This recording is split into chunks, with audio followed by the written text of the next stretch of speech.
muchas veces se les van a confundir con otras patologías.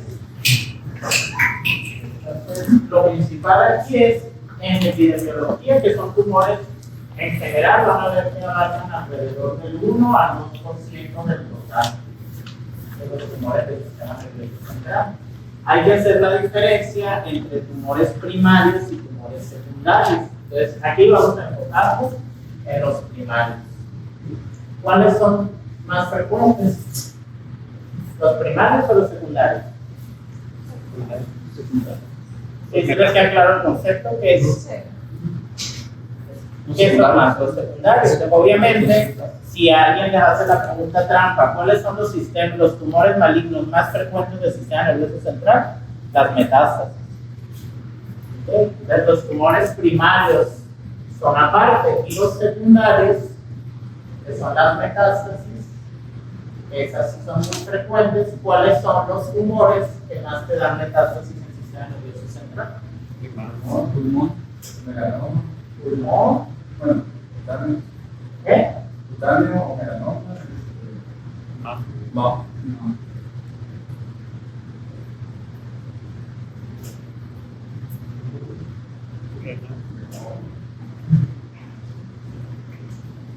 No, en realidad se dan con nosotros. No, pues no recuerdo si es alguno de los hematológicos. Probablemente las infiltraciones de leucemias. Pero los más importantes, pues, se dan cuenta de los más frecuentes, mama y pulmón. Y de pulmón, de los subtipos de pulmón, ¿cuál es el que más da metástasis al sistema nervioso central? ¿Se acuerdan cómo los dividimos? Los pequeños. Cáncer de pulmón, de células pequeñas.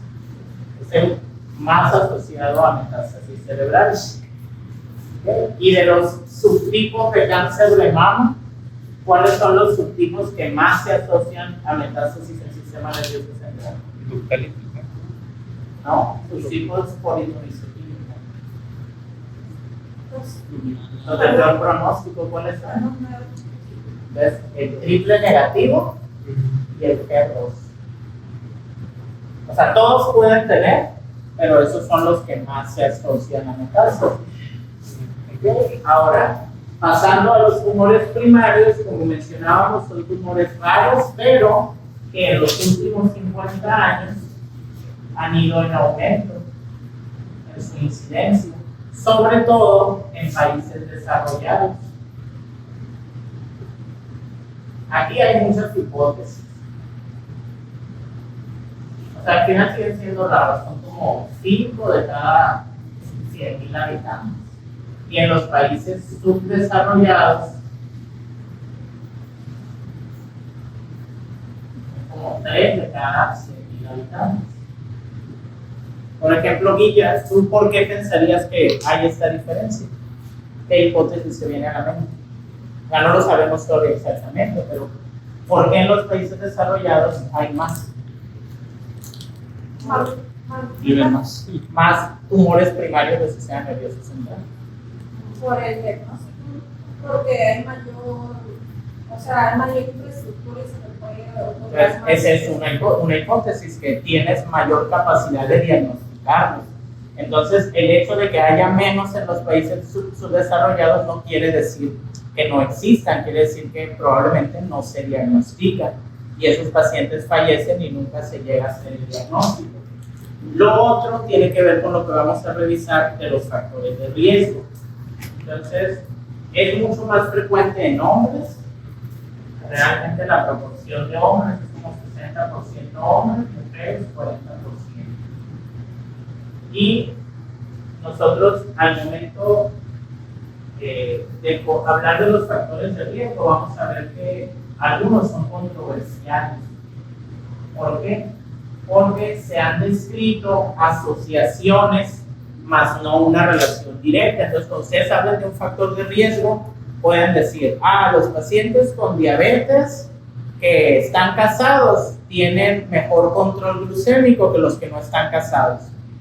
Entonces, ¿esa es una relación directa o es una asociación? Entonces no hay causalidad, pero sí se asocia. Entonces esa diferencia es importante porque aquí se han asociado algunas cosas como, por ejemplo, las ondas electromagnéticas. Y de aquí es donde viene, pues, todo lo de si el celular, si las señales de celular y ese tipo de cosas pudieran, en realidad, hasta ahorita mundialmente se acepta que la evidencia no es clara, que no podemos decir que directamente este tipo de ondas puedan causar un aumento en el índice de cáncer cerebral, que era así. ¿Okay? Y lo que sí se ha descrito es, por ejemplo, la exposición a químicos, pesticidas, sustancias nitrogenadas, con algunas industrias de pintura, por ejemplo, el plomo, y la exposición a radiación ionizante. Entonces, un paciente, los que ya trataron en el macro, saben que hay pacientes que se les da una radioterapia profiláctica al sistema nervioso central o que tienen por alguna otra causa radiación al sistema nervioso central o recibieron dosis de radiación, sí van a tener más riesgo de después presentar un tumor primario. Y hereditario, hay varias mutaciones que están asociadas, por ejemplo, el TP53. ¿Saben cuál es el síndrome del T53 para uno? Son las áreas. ¿Cuál es el síndrome donde está mutado P53? No, no lo he escuchado, alguna vez lo leyeron. Dígame. Micromenis.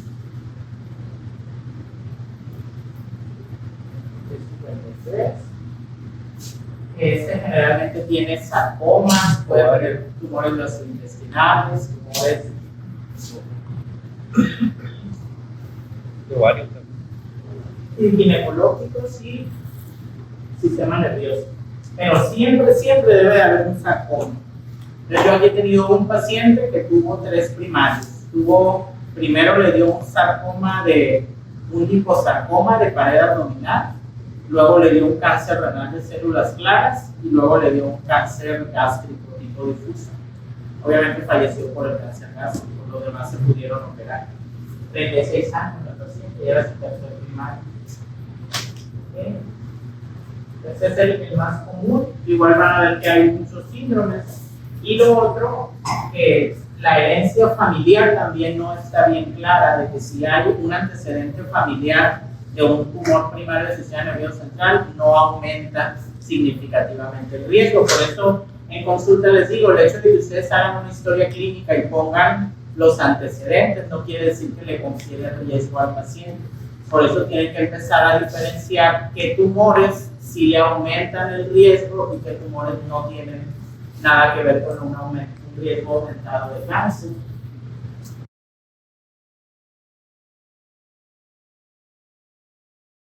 Protector,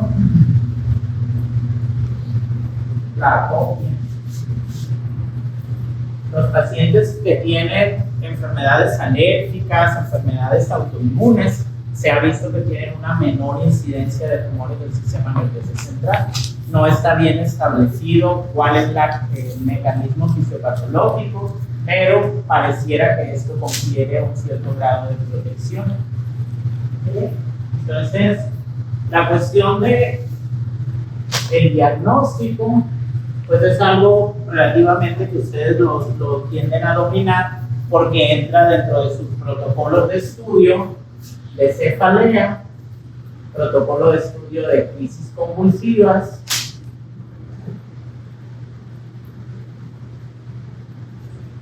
o déficit neurológico.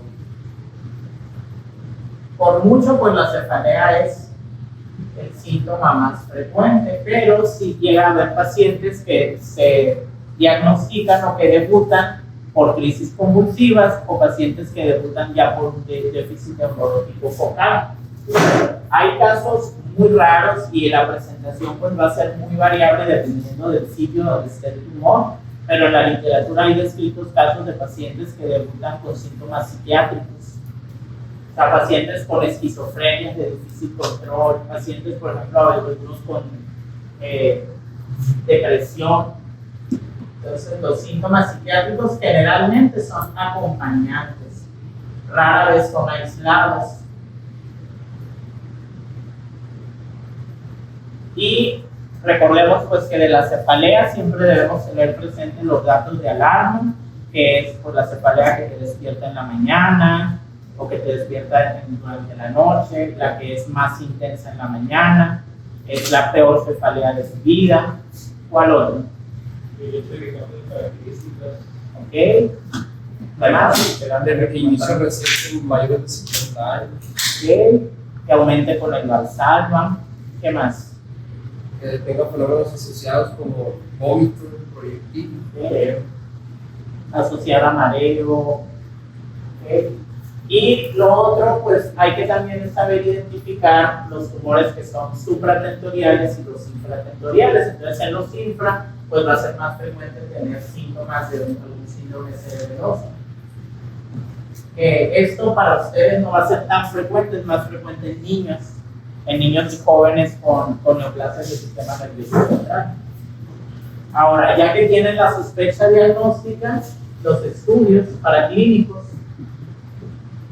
Dentro de los estudios paraclínicos, la base va a ser la tomografía. Entonces, la tomografía contrastada va a ser el estudio inicial. Muchos de esos pacientes se les va a hacer un ataque simple porque a lo mejor llegaron a urgencias y fue lo primero que hicieron o querían descartar un evento vascular cerebral. Pero cuando queremos diagnosticar una neoplasia, pues tiene que ser contrastada. Las lesiones, dependiendo del tipo, son muy variables, pero pues van a ser generalmente lesiones bien definidas. Pueden tener hemorragia, pueden tener sangrado en su interior y generalmente se acompañan de edema cerebral. Y de acuerdo al tamaño, puede haber desviación de la línea media, la subdermiación.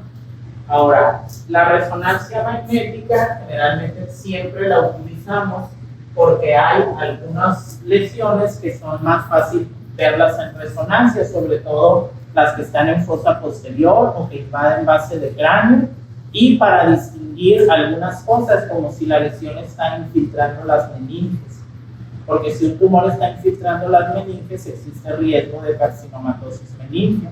¿Y qué pasa? Las células tumorales andan nadando en el líquido cefalorraquídeo, es el líquido cefalorraquídeo que baña hasta la médula.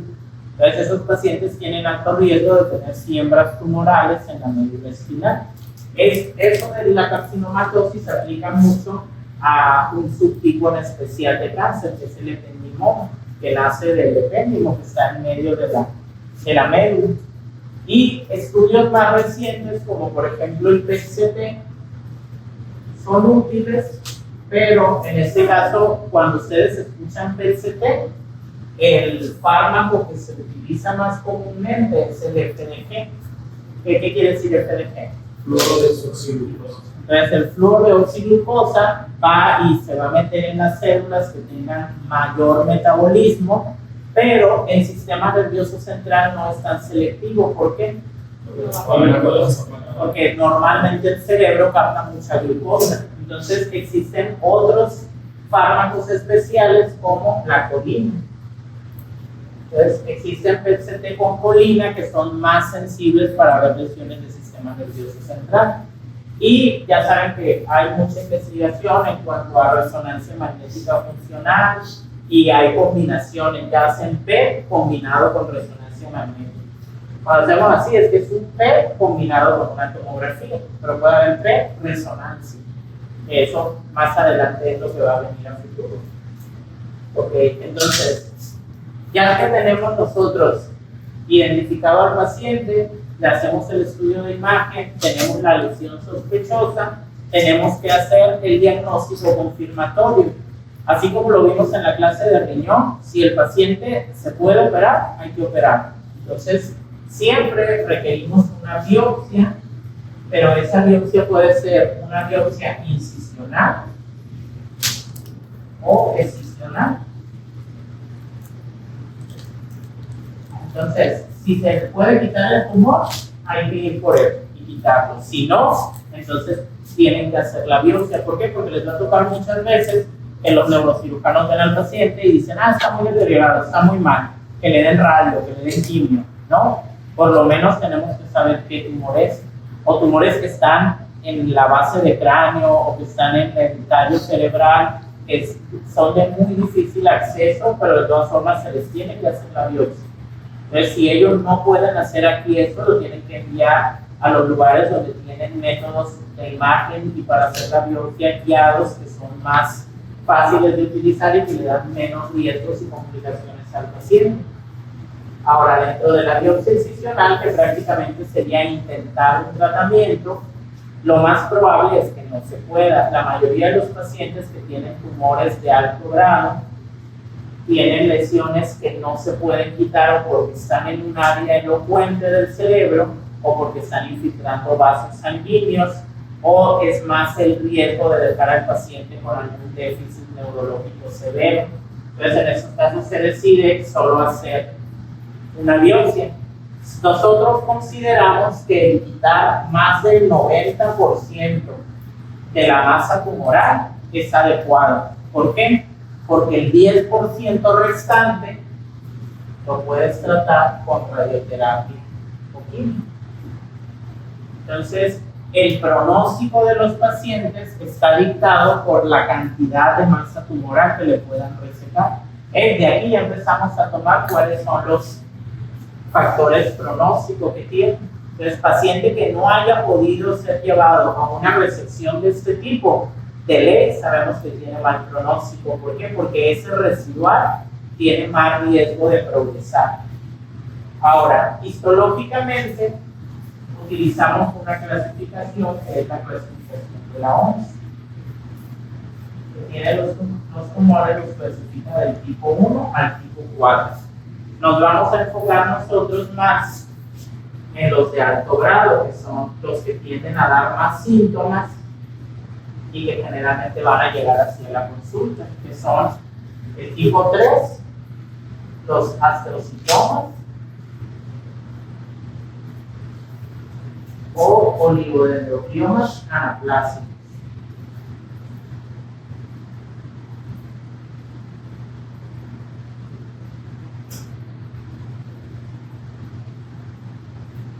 ¿Y el tipo 4 cuál es, doctor? Es el glioblastoma, es el de peor pronóstico, es el de mayor agresividad y desafortunadamente es el más frecuente.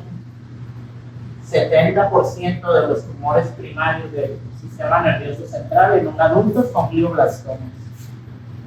Okay, entonces la imagen en rayos X, en tomografía o en resonancia de un glioblastoma es muy característica. Es un tumor heterogéneo, mal definido, que infiltra los bordes, que generalmente tiene sangrado, tiene necrosis. Por eso muchas veces van a ver reportes de imagen que dicen glioblastoma. Y tú dices, este radiólogo tiene ojos microscópicos. Pero es porque ya te lo va dando. A veces ven meduloblastoma. Entonces, en el tratamiento, como vimos, el principal es el quirúrgico.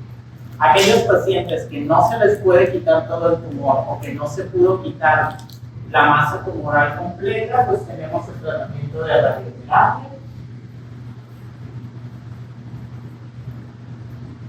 y el tratamiento de quimio. Entonces, por efectividad, van en ese orden. El tratamiento más efectivo es la cirugía. De ahí sigue la radioterapia y la quimio en esta enfermedad solo es la última opción. Es como un adyuvante para poder dar radioterapia y quimioterapia concomitante, o en los casos muy avanzados donde ya se le dio radioterapia y no respondieron, se dejan solo con quimioterapia paliativa. Y aquí las drogas que ustedes van a ver que más utilizamos, esta es la principal. Es la que más van a ver ustedes. La temozolomida es un agente alquilante, es una quimioterapia oral en cápsulas que se le da al paciente durante la radioterapia y después de la radioterapia como adjuvancia. ¿Qué le vamos a vigilar? ¿Cómo?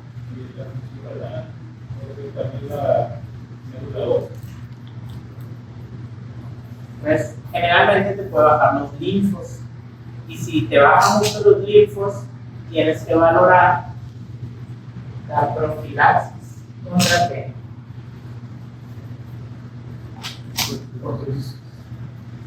Contra la hemosisis. Entonces, esto es algo que tenemos que cuidar en esta droga. ¿Por qué? Porque además los pacientes tienden a tener dosis de esteroides para el edema cerebral. Entonces, si tú tienes a un paciente con alta dosis de esteroides, ¿cuánto es alta dosis? Arriba de 100 miligramos de prednisona. 100, Más de 30. 30. Entonces, pueden decir que más de 30 miligramos día o más de 0.5 miligramos Muy alto. Muy alta. Ajá, eso ya es una dosis alta de esteroide, con eso suprimen muchísimo ya el eje. Y con dosis altas de esteroide de forma prolongada, y la literatura puede variar. Los pacientes requieren profilaxis para neumocisis. Los pacientes con dosis altas de esteroide de forma prolongada, profilaxis. Ahora no sé con el COVID qué tanto vieron eso. ¿Cómo? No sé si les tocó aquí el caso de una doctora, una médico familiar, que le dieron ácidos lisatatos de esteroides, le dieron todo. Ya saben, la doctora muy ansiosa fue con todos los especialistas del mundo y hizo una insuficiencia suprarrenal por los esteroides. Y cuando se los quisieron quitar, ya no pudieron. O sea, el tanto esteroide que le habían dado. Sí, pero los que ya no. Sí, Pero había gente que tenía había unas dosis bien extrañas que estaban en otros lugares que... sí, o en algunos lugares daban bolos a los pacientes, los pulsaban. Ok, entonces de los otros tipos de fármacos, la verdad la mayoría son un poco comunes, pero podemos utilizar platinos,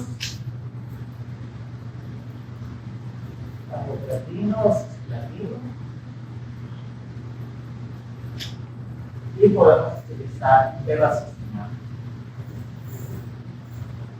¿Se acuerdan qué es el beva? Sí, es contra el factor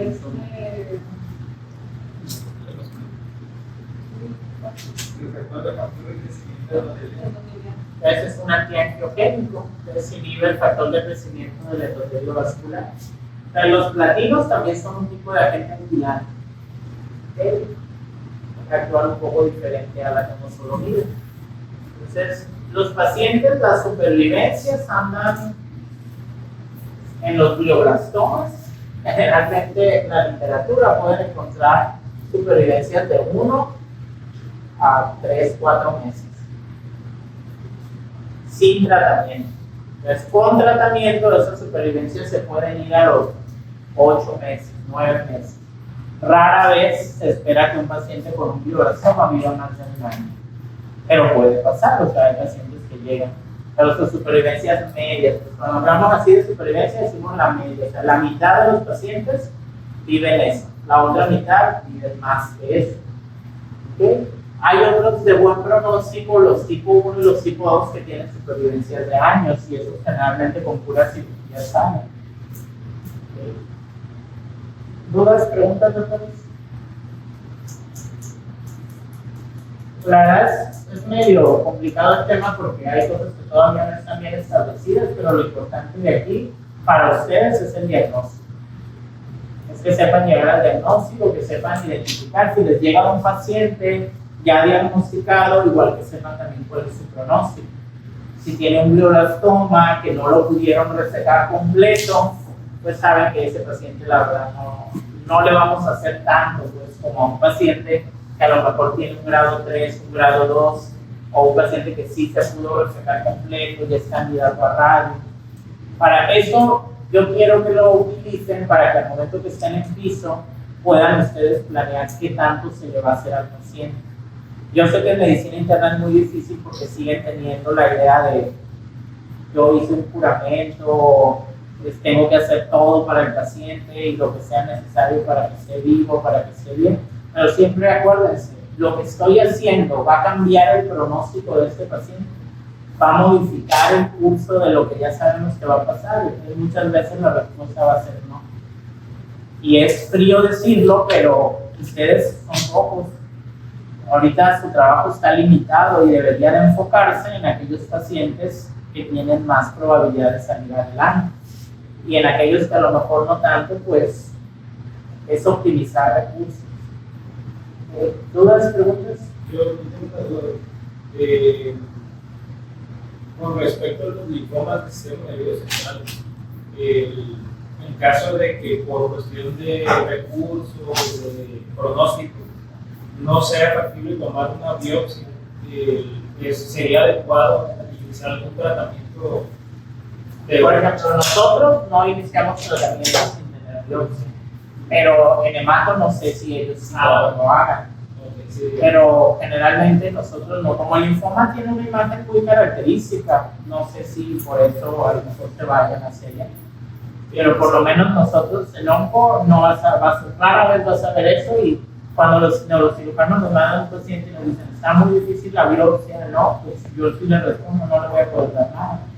¿Por qué? Porque a veces los tratamientos van a ir enfocados a esto, al subtipo, y aparte de que siempre tenemos que tener la biopsia para poderle decir al paciente cuál es su pronóstico, cuándo se espera que viva o cómo se espera que le vaya en tratamiento. Y en caso de que aquí no se pudiera hacer la biopsia, ¿cuál sería el pronóstico? Creo que los van a Guadalajara. O sea, me ha tocado con pacientes que tienen tumores de tallo cerebral. Es que sí los tienen que biopsiar allá, porque aquí, pues, la parte de ustedes ya saben cómo es el servicio. Pues van a tener ahí con sangradero del tallo cerebral. El servicio de neurocirugía aquí, de hecho. O infectados. Bueno, ustedes son parte del servicio de neurocirugía. Como los residentes de la La UCI está llena. El bevacizumab, tenemos unos pacientes. Generalmente, la temozolomida es la que utilizamos al inicio siempre. Y los platinos y el bevacizumab cuando ya son enfermedades que fallaron a radioterapia y que fallaron a la temozolomida. Hay otras drogas más descritas. Puede que encuentres también en la literatura que hay algunas mutaciones. Hay algunas mutaciones que se han descrito en estos tumores que confieren mejor pronóstico. El problema es que aquí no las hacemos. LGMT es